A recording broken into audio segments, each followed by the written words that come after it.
మన వేలుతో మనకన్నే పొడిచే అతి తెలివిని చూపిస్తోంది పాకిస్తాన్. మన రక్షణ రహస్యాలు తెలుసుకునేందుకు మన వాళ్లనే పావులుగా వాడుకుంటోంది. సాదాసీదా మనిషిని కాదు, ఏకంగా పార్లమెంట్ మెట్లు ఎక్కగలిగే స్థాయిలో తన వారిని పెట్టుకుంది. ఢిల్లీ పోలీసులు అరెస్ట్ చేసిన గూఢచారి చెబుతున్న విషయాలతో ఇండియన్ ఇంటెలిజెన్స్ అధికారులే షాక్ తింటున్నారు.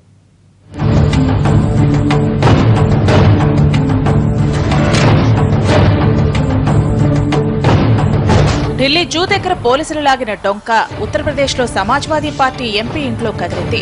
ఎస్పీ నుంచి రాజ్యసభ ఎంపీగా నామినేట్ అయిన మున్వార్ సలీంకు పీఏగా పనిచేస్తున్న ఫర్హత్ అనే వ్యక్తి పాక్ గూఢచారి అని నిర్ధారించారు పోలీసులు. అతన్ని అదుపులోకి తీసుకుని ప్రశ్నిస్తున్నారు.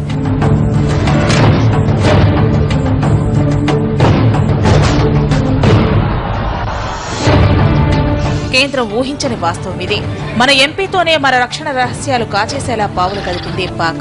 యూపీకి చెందిన ఫర్హాత్ ను పాకిస్తాన్ ఎప్పటి నుంచో తన గూఢచారిగా వాడుకుంటోంది. ఇండియాలో పాక్ హైకమిషనర్ కార్యాలయంలో పనిచేసే అఖ్తర్ గూఢచార్యం చేస్తూ ఢిల్లీ పోలీసులకు పట్టుబడ్డాడు. ఇతని దగ్గర నుంచి మ్యాప్లు, కొన్ని కీలకమైన పత్రాలు స్వాధీనం చేసుకున్నారు.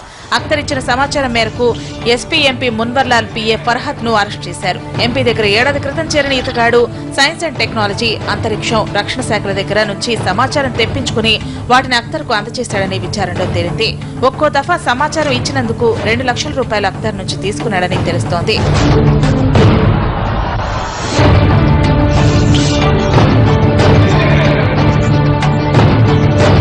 ఫర్హాత్ దేశద్రోహి అని తెలియగానే ఎస్పీ ఎంపీ మున్వర్లాల్ అలర్ట్ అయ్యారు. తనకు అతడి గురించి తెలియదని, పోలీసుల విచారణకు సహకరిస్తానని చెప్పారు. అఖ్తర్ చెప్పిన వివరాలతో ఫర్హాత్ ను ఢిల్లీ పోలీసులు ప్రశ్నిస్తున్నారు. ఇతనితో పాటు నాగ్పూర్, రాజస్థాన్ కు చెందిన మరో 2 కూడా అరెస్ట్ చేశారు. వీరిని విచారిస్తే మరికొన్ని నిజాలు వెలుగులోకి వచ్చే అవకాశం ఉంది.